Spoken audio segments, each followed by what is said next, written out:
એનસીએલટીમાં electronic gadget પર પ્રતિબંધનો વિવાદ। આ પ્રકારના પ્રતિબંધ ગેરવ્યાજબી હોવાની હાઈકોર્ટમાં રજૂઆત।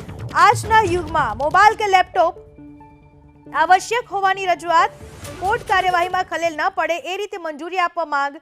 સમગ્ર બાબતે હાઈકોર્ટ હસ્તક્ષેપ કરે એવી રજૂઆત। કોર્ટના કામમાં ખલેલ ના પહોંચે એવી રીતે અવાજ ન જ થવો જોઈએ, પણ અન્ય કોઈ રીતે અમે જો વકીલો અને ખાસ કરીને નાના વકીલો જે માત્ર એક ફોન એ લોકો પાસે હોય છે ને એ ફોનની ડિવાઇસથી એ એકથી બીજી કોર્ટમાં પ્રોગ્રેસ શું છે, કેસ લો શોધવાનો હોય છે, તો એનો ઉપયોગ કોર્ટમાં હાજર રાખવો જોઈએ। કોર્ટે આને સિરિયસલી લીધું છે।